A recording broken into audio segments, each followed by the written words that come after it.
감사합니다. 오늘 제목을 하나님을 사랑하는 자라고 이렇게 붙여봤는데, 하나님을 사랑하는 자에게 소망이 있는 줄 믿습니다. 하나님을 사랑하십니까? 그러면 절망할 필요가 전혀 없습니다. 하나님을 사랑한다는 그 자체가 우리의 소망이 되는 것입니다.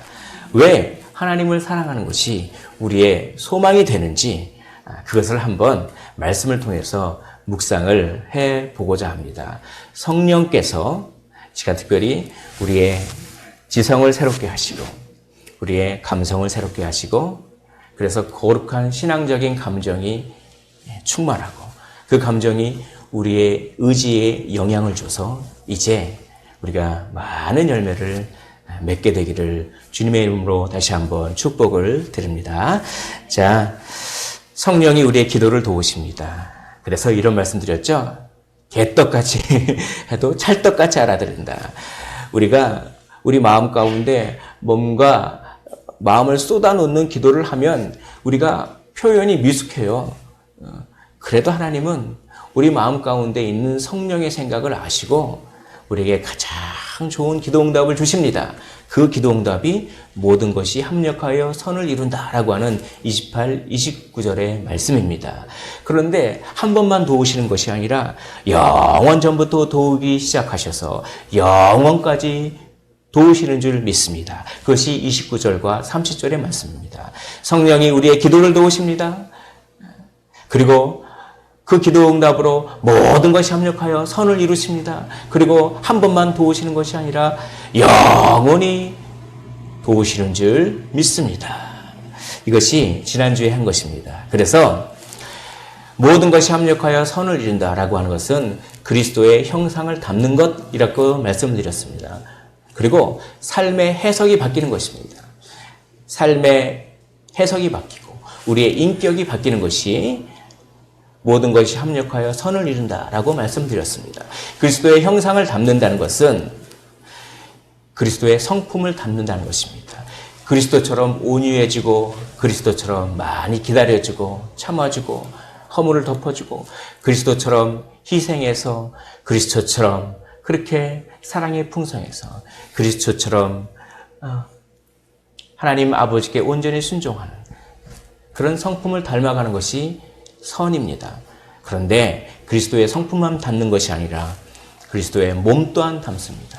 그리스도의 육체, 그리스도의 부활체는 시간과 공간을 마음대로 이렇게 지배합니다.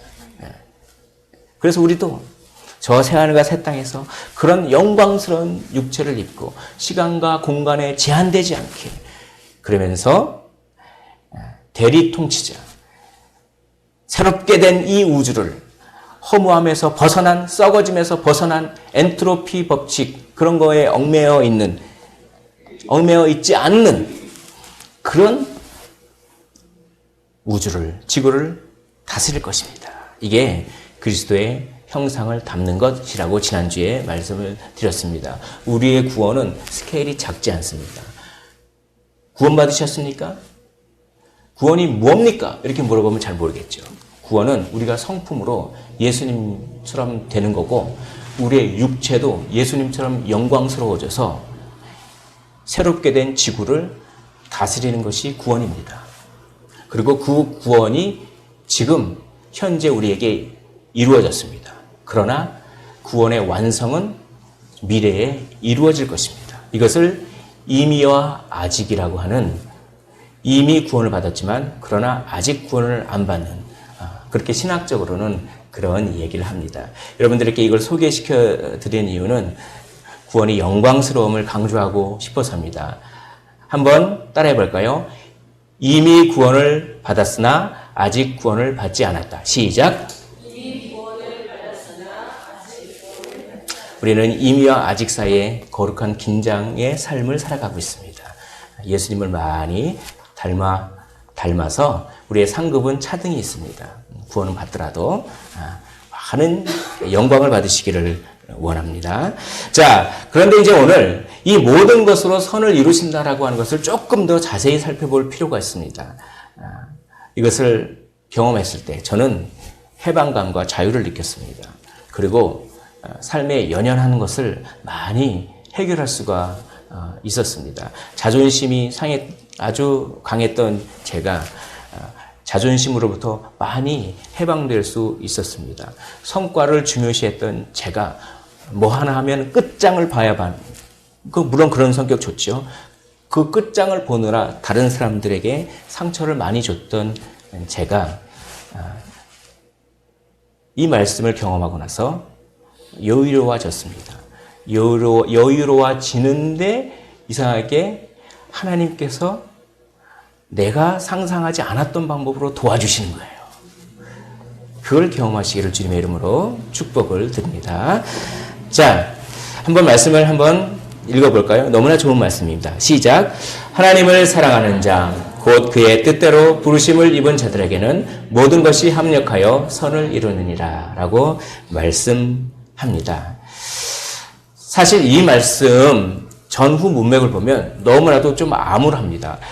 로마서 8장 17절과 18절을 보면 그리스도와 함께 고난받는다고 써 있습니다. 그리고 로마서 8장 20절부터 23절에는 모든 것이 다 썩어지고 모든 것이 다 허무하고 그리고 탄식한다 이렇게 써 있습니다. 얼마나 암울합니까? 그리고 로마서 8장 24절과 25절은 아직 눈에 안 보인다. 구원을 받았지만 아직 눈에 안 보인다. 그래서 눈에 안 보이니까 얼마나 조금 암담합니까? 그리고 로마서 8장 35절에 보면 우리에게 환난이 있을 것이고 곤고가 있을 것이고 박해가 있을 것이고 기근이 있을 것이고 적신, 즉 헐벗음입니다. 알몸 같은 적신이 있을 것이고 위험이 있을 것이고 칼이 있다고 얘기합니다. 그 중간에 이 말씀이 들어가는 거예요. 힘과 용기가 주기 위해서. 뭡니까? 모든 것이 합력하여 선을 이루느니라. 이것을 한번 그리스도와 함께 고난을 받아도 썩어짐과 허무함과 탄식 소리가 들려도 뭔가 아직 눈에 잘 안 보여도 환난과 공고와 박해와 기근과 적신과 위험과 칼이 우리를 기다리고 있고 그것이 우리를 대적해도 그래도 모든 것이 합력하여 선을 이루느니라. 이것이 이 위치에 이 말씀이 있는 것이 참 은혜롭습니다. 그러므로 용기 내십시오. 우리를 대적하는 것은 많이 있지만 그 대적하는 것이 성공을 거두지는 못합니다. 왜냐하면 그 대적하는 것들마저도 우리의 유익으로 하나님은 바꿔버리시기 때문에 그렇습니다. 그것이 모든 것이 합력하여 선을 이룬다라고 하는 말씀의 또 다른 의미의 뜻입니다. 하나님이 주권으로 다스리고 그리고 하나님이 우리를 사랑하시기 때문에 우리를 대적하는 많은 일들이 결코 성공하지 않습니다. 그런데 이 말씀을 오해합니다. 하나님을 사랑하는 자, 곧 그 뜻대로 부르심을 받은 자들에게는 모든 것이 합력하여 선을 이루는 일. 이 말씀을 이렇게 오해하면 안 됩니다. 하나님을 사랑하기만 하면 모든 것이 합력해서 선을 이루기 때문에 나한테 좋은 일만 생기겠지라는 뜻이 아닙니다. 나한테 나쁜 일이 오히려 더 많이 생겨요. 예수 믿기 때문에.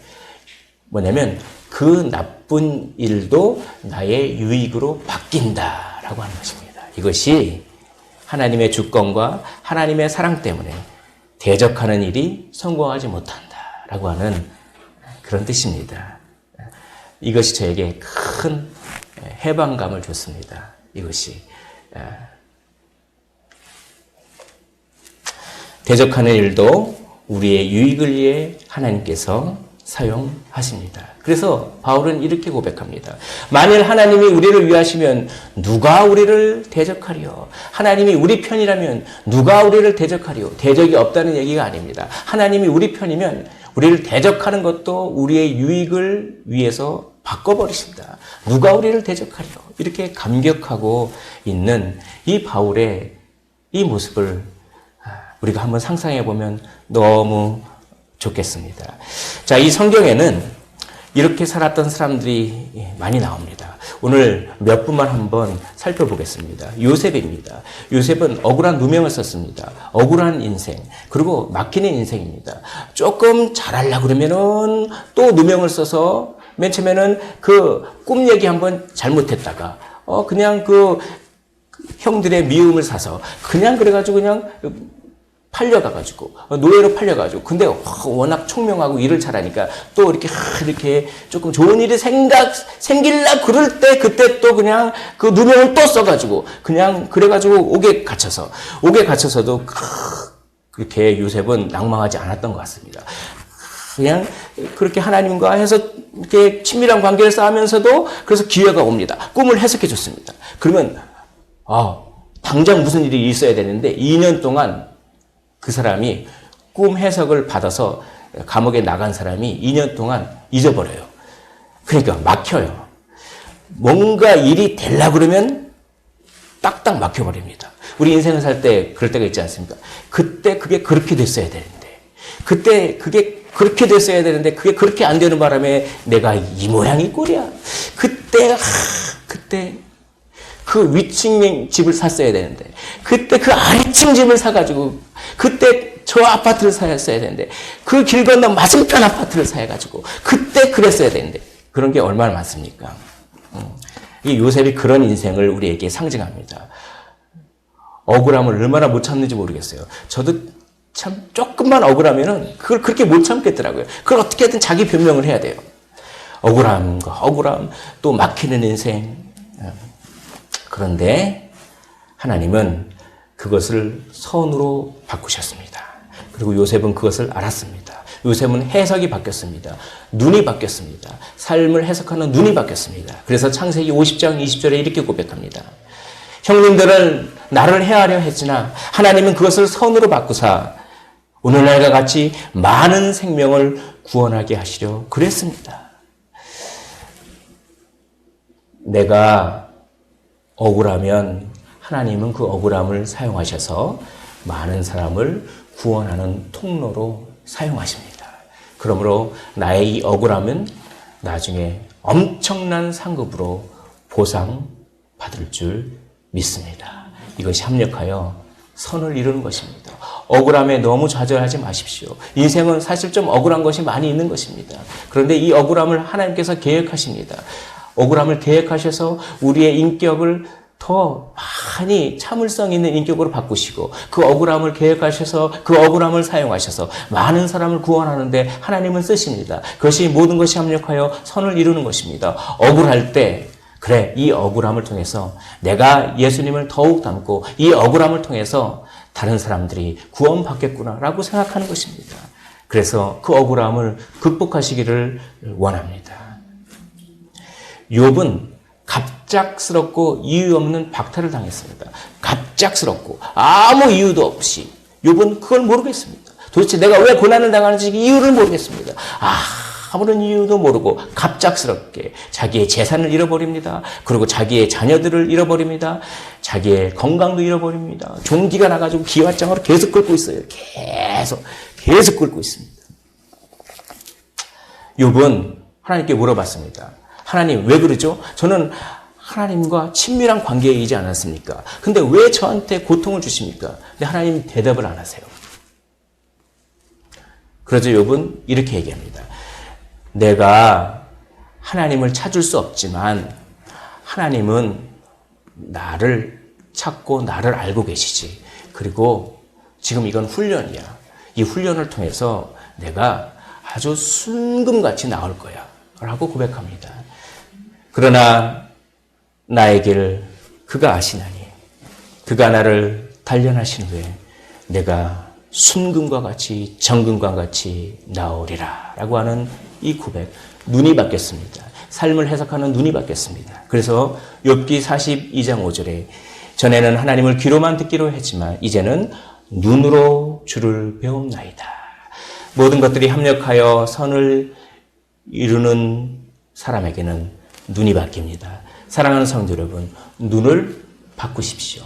삶을 해석하는 눈을 바꾸시기를 원합니다. 또 에스더는 수치심을 강요받았습니다. 아니 그 에스더가 유대인인데 박해 부정한 왕에게 왕궁으로 들어가서 왕비가 돼서 수청을 들고 뭐 그러라고 합니다. 지금도 유대인은 지금도 이방인을 사람 취급하지 않는데 그때는 그냥 이 몇천 년 전에는 그 이방 왕에게 들어가가지고 수치심을 강요받을 때가 얼마나 많은지 모르겠습니다. 우리는 항상 갑질을 당합니다. 이 세상에 갑은 하나도 없어요. 회사 사장님은 또 다른 갑이 있습니다. 회사 부장님은 이사님이 갑이고, 그래서 항상 수치심을 당해요. 자영업자는 고객한테 수치심을 당하고, 그리고 직장 생활하는 사람은 직장 상사에게 수치심을 당하고,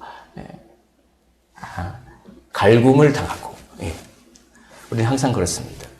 말로 그냥, 근데 나만 욕하면 되는데 왜 우리 부모는 욕하는 거야? 많이 있지 않습니까? 그런 거.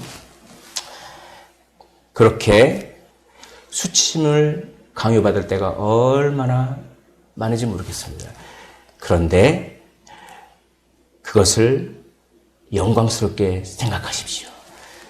그것을 통해서 구원이 이루어집니다.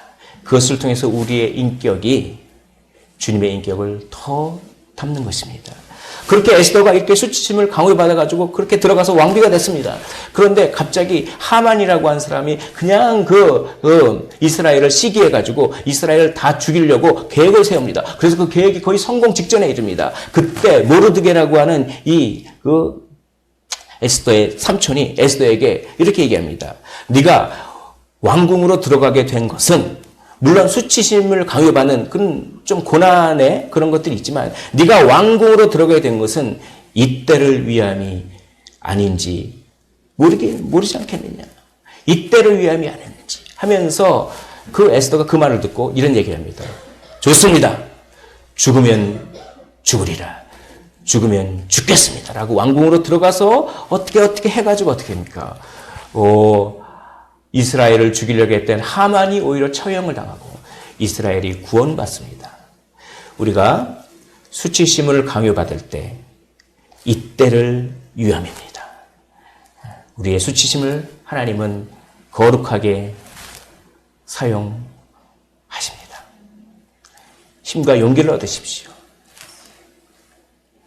요나는 하기 싫은 일 때문에 좌충우돌합니다. 우리가 참 하기 싫은 일을 강요받을 때가 얼마나 많습니까? 이거 하기 싫은데 이거 뭐 하라는 거야. 그래서 요나도 막 하기 싫은 일을 했습니다. 근데 그래서 다시스로 갑니다. 니느웨로 가야 되는데 정반대의 길로 막 갑니다. 근데 요나가 이해가 돼요. 왠지 아십니까? 이 니느웨에 복음을 전해가지고 구원을 받으면 니느웨가 이 아수르의 그 수도거든요. 나중에 아수르에 의해서 북이스라엘이 멸망당합니다. 그러니까 그 니느웨에게 복음을 전하지 않으면 하나님께서 니느웨를 멸망시키면 아수르가 쳐들어오지도 않을 것이요. 그런 건데 그냥 왜 저 니느웨에 가가지고 우리를 그렇게 죽이려고 하는 아수르에 가가지고 왜 복음을 전합니까? 이거 하나님 너무하지 않습니까? 저 하기 싫어요. 그리고 막 좌충으로 가니까 갑자기 그냥 그 폭풍우가 막 이렇게 일어나니까 이게 하늘이 그렇게 화가 나서 그렇다 그러니까 그냥 요나가 자기 때문에 그런 거라고 하면서 물에 빠져서 물고기에 갇혀버리는 끔찍한 일을 당합니다. 하기 싫은 일과 끔찍한 일이 우리를 도사리고 있습니다.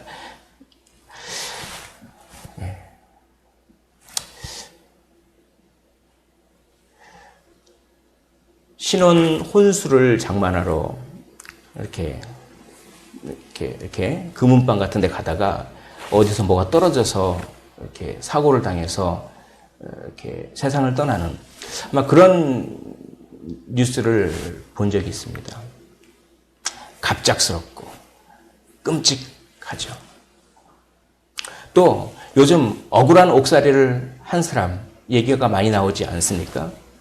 또 멕시코에서 억울하게 그냥 우리 한인이 멕시코에서 그냥 마피아로 잡혀가지고 억울하게 옥살이를 하고 또 그냥 억울하게 자기는 이제 억울한 옥살이를 했다고 하는데 아무튼 그런 얘기가 많이 있는 그런 모든 것들. 끔찍한 일과 하기 싫은 일을 통해서도 하나님은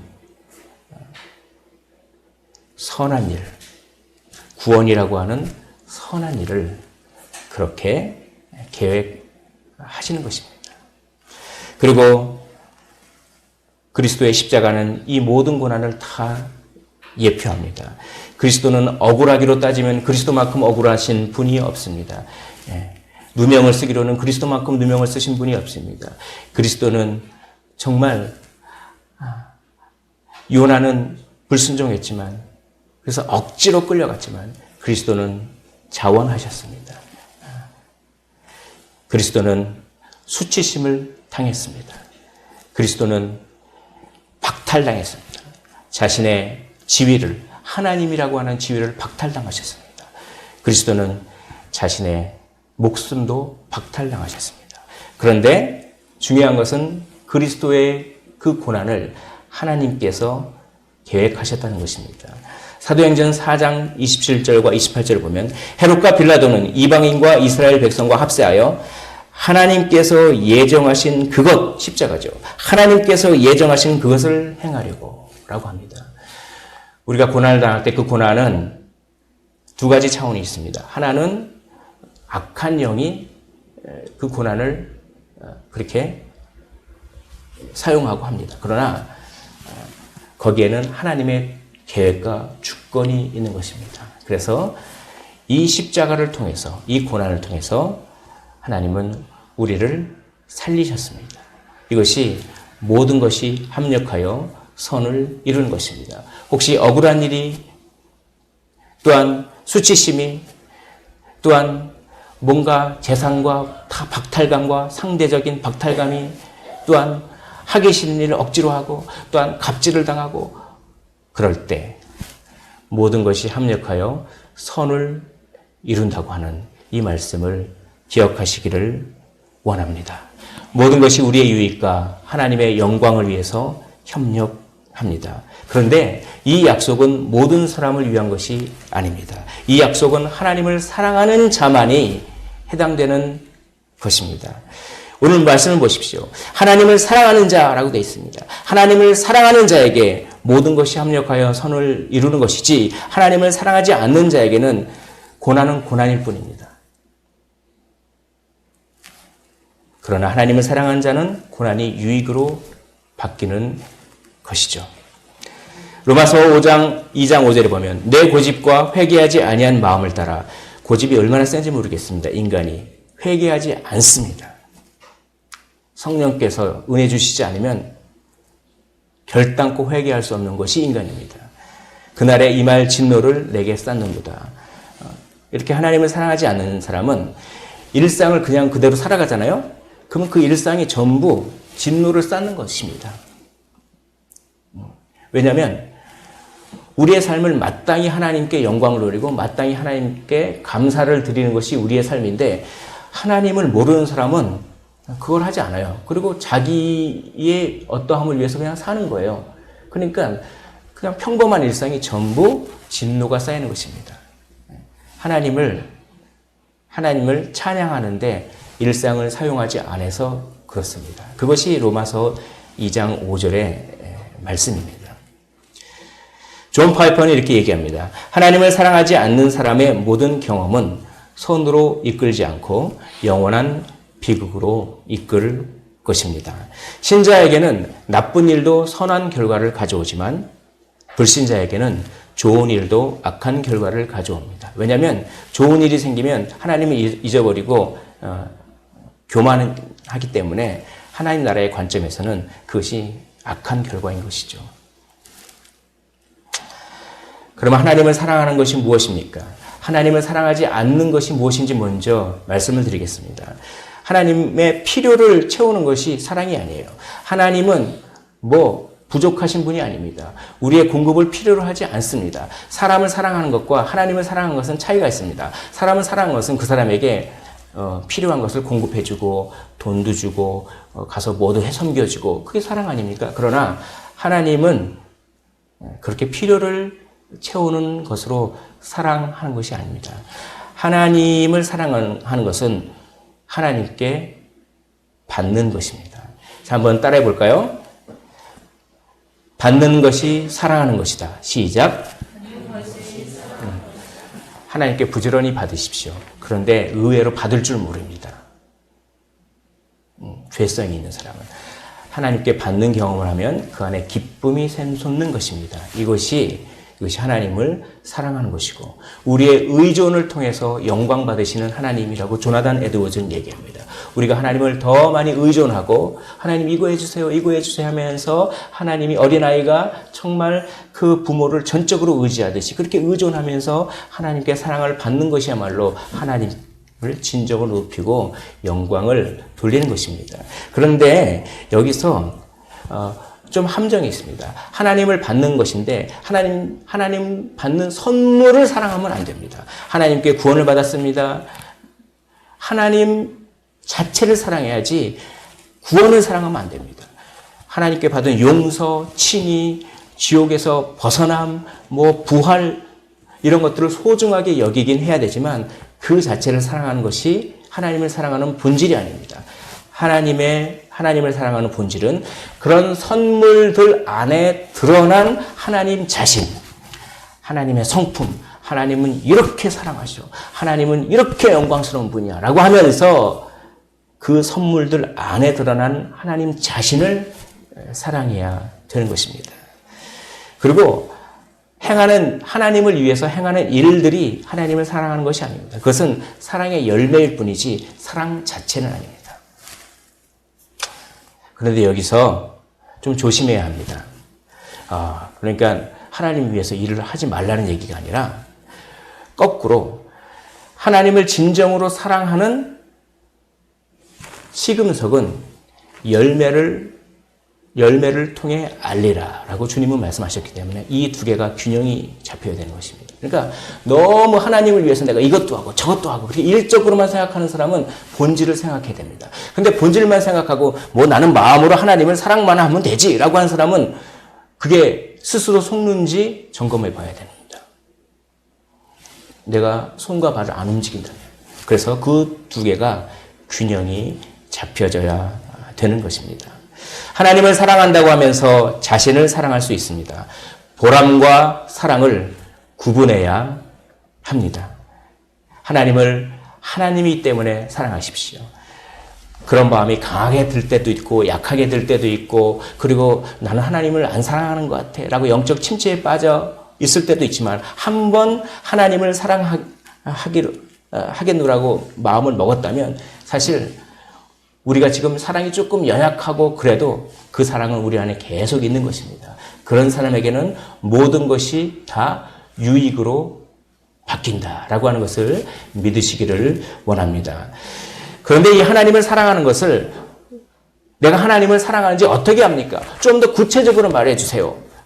이렇게 말씀하시는 분이 있을지 모르겠습니다. 그래서 존 파이퍼가 제안하는 내가 하나님을 사랑하는지 구체적으로 어떻게 할 수 있는지라고 하는 것을 제가 소개를 해드립니다. 그런 단어가 있습니다. 하나님 자신을 갈망하십니까? 하나님 자신을 가장 소중히 여기십니까? 물론 죄를 짓고 넘어져도 내 마음 중심에 하나님 자신을 마음에 품고 계십니까? 하나님 자신을 맛보십니까? 또 하나님 안에서 더욱 기뻐합니까? 다른 일도 기뻐하는데 하나님 안에서 더욱 기뻐하십니까? 하나님 안에서 더욱 만족하십니까? 이것을 진지하게 자기 자신에게 적용해 보십시오. 그럼 내가 하나님을 강하게나 약하게나 사랑하는지 알 수 있다고 존 파이퍼 목사님은 이야기를 하는 것입니다. 바로 눈에 관한 것입니다. 여기 보십시오. 하나님 자신을 갈망하고 하나님 자신을 가장 소중히 여기고 하나님 자신을 마음에 품고 하나님 자신을 맛보고 하나님 안에서 더욱 기뻐하고 하나님 안에서 더욱 만족한 사람은 눈이 바뀐 것입니다. 되게 유명한 말이 있죠. 사랑이 있는 곳에 눈이 간다. 이런 격언이 있습니다. 한번 따라해 볼까요? 사랑이 있는 곳에 눈이 간다. 내가 무엇을 사랑하고 있는지는 내가 어디에 눈이 가 있는지 보면 압니다. 하나님을 갈망하고 하나님 맛보고 하나님 안에서 기뻐하고 하나님 안에서 더욱 만족하는 사람은 하나님을 향해 눈이 가 있습니다. 그 눈을 바꾸십시오. 쾌락과 외모와 돈과 명예와 어떤 업적, 성과와 권력 이런 것들을 사랑합니다. 세상 사람들은. 그들은 왜 이런 것들을 사랑합니까? 자아 실현을 위해서 사랑합니다. 그들은 왜 쾌락에 빠집니까? 왜 외모에 그렇게 눈이 멀어서 눈이 그쪽으로 갑니까? 그것은 자아 실현입니다. 나는 이런 사람이야. 이걸 좀 알리고 싶습니다. 그들의 존재 양식입니다. 좀 어렵죠? 그러니까 이겁니다. 나는 살아있는 것 같아. 이런 겁니다. 예를 들어서 내가 어떤 취미 생활에 푹 빠져 있어서 눈이 거기에 멀어서 거기에 눈이 갔을 때 이런 현상이 벌어집니다. 그 취미 생활을 하면 나는 살아있는 것 같아. 이렇게 느낀다면 그것은 존재 양식이 그 취미 생활 거기에 있는 것입니다. 그것이 하나님보다 더 클 때는 하나님보다 그것을 더 사랑하는 것이고 그것은 성경적으로 표현하면 우상이라고 성경은 이야기합니다. 우상은 하나님보다 더 사랑하는 사랑의 우선순위가 사랑하지 말라는 얘기가 아니에요. 사랑의 우선순위가 바뀔 때 그것은 좋은 것에서 우상으로 바뀌는 것입니다. 그리고 특별히 왜 쾌락과 외모와 돈과 명예와 성과와 권력을 왜 추구합니까? 자기 자신의 비참함을 회피하기 위해서 그렇습니다. 나는 비참해. 그래서 막 그래. 그럴 때 그냥 그런 중독 증상을 의지하죠. 쾌락에 빠지기도 하고 어디에 빠지기도 하고 사는 애 들록하기도 하고 나 그냥 생각하기 싫다. 이렇게. 이것은 세상적인 눈입니다. 거기에 눈이 가 있는 것입니다. 그런데 그 눈을 바꾸라고 하는 것입니다. 그 눈을 하나님께로 고정하십시오. 그러면 하나님 안에서 참된 자아가 실현됩니다. 하나님 안에서 내가 참된 존재 양식, 하나님 안에 있을 때 나는 살아있는 것 같아 라고 합니다. 하나님은 비참함을 해결하십니다. 쾌락과 외모는 비참함을 회피시키고 잠시 있게는 하지만 그 비참함 그 자체를 처리하지는 못합니다. 그러나 하나님은 비참함 그 자체를 치료하십니다. 그래서 눈이 바뀌는 것이 하나님을 사랑하는 것입니다. 바울은 눈이 멀었습니다. 강렬한 햇빛을 받았습니다. 햇빛보다 더 강렬한 부활하신 우리 주님의 눈을 우리 주님의 빛을 받았습니다. 눈이 멀어버렸습니다. 그래서 옛날의 눈이 먼 후에 새로운 눈이 떠졌습니다. 예전에는 예수가 하나님으로부터 저주받은 그런 존재라고 착각했지만 새로운 눈이 떠진 후에는 예수가 우리 대신 저주를 우리 대신 당했구나라고 해석이 바뀌어버리고 눈이 바뀌어 버리는 것입니다. 눈을 바꾸시기를 간절히 축원을 드립니다. 어디에 눈이 가 있습니까? 내가 눈이 가 있는 그곳이 내가 사랑하는 것입니다. 바라기는 그 눈이 하나님께로 고정되고 하나님을 바라봤으면 좋겠습니다. 누구든지 제 목숨을 구원하고자 하면 잃을 것이요 누구든지 나를 위하여 제 목숨을 잃으면 구원하리라. 이것을 이렇게 해석할 수 있습니다. 누구든지 제 목숨, 이것은 자아를 말합니다. 자아. 누구든지 옛 자아를 구원하고자 하면 참된 자아를 잃을 것이요 누구든지 나를 위하여 제 목숨, 옛 자아를 잃어버리면 구원하리라. 참된 자아를 얻을 것이다. 이렇게 해석할 수가 있습니다. 예수 그리스도를 위해서 눈이 바뀐 사람이죠. 다른 것에서 자아 실현을 했던 사람이 그걸 잃어버리면 참된 자아를 얻습니다. 수치심을 당해도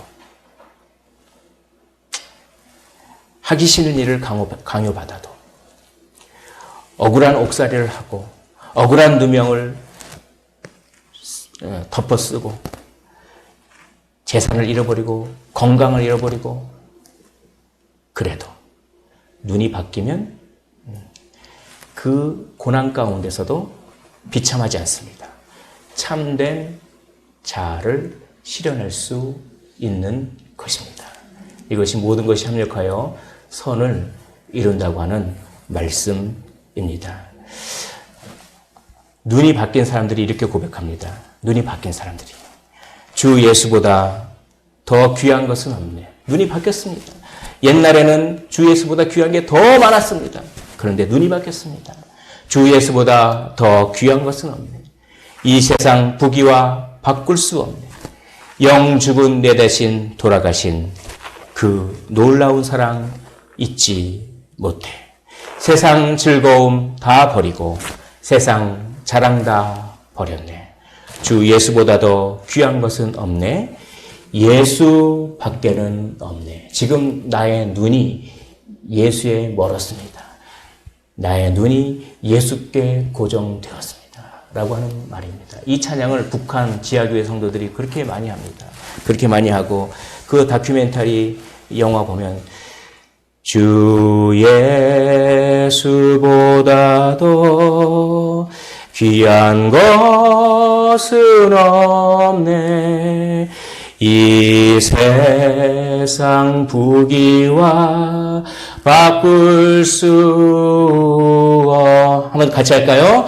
영 죽은 내 대신 돌아가신 그 놀라운 사랑 잊지 못해. 세상 즐거움 다 버리고 세상 자랑 다 버렸네. 주 예수보다 더 귀한 것은 없네.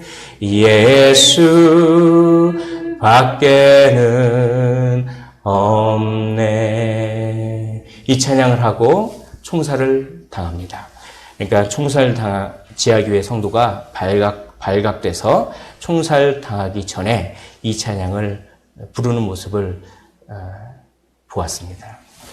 그들은 왜 총살 당해도 예수를 버리지 못할까요? 왜 우리는 조그만한 거 하나 때문에 예수를 쉽게 버리려고 하는 마음이 생길까요? 그것은 눈이 덜 바뀌었습니다. 그들은 눈이 바뀌었습니다. 제 눈이 지금 예수님께 고정되어 있습니다. 예수 밖에는 없네. 주 안의 기쁨 누림으로 마음의 풍랑이 잔잔하니 세상과 나는 간 곳 없고 구속한 주만 보이도다. 세상과 나는 간 곳이 없습니다. 세상에 연연하지 않습니다. 사업이 실패해도 뭐 좀 잘못돼도, 그래서 남들이 나를 넌 연봉 이거밖에 안 되지 라고 말해도 전혀 연연하지 않습니다. 세상과 나는 간 곳 없고 오로지 나의 눈은 주님께로만 멀었습니다. 구속한 주만 보이도다. 예수님을 사랑하고 경험한 사람들은 전부 이런 고백을 합니다. 사랑하는 성도들 여러분, 여러분들의 눈은 지금 어디에 멀었습니까? 바라보십시오. 구원의 역사를 바라보십시오.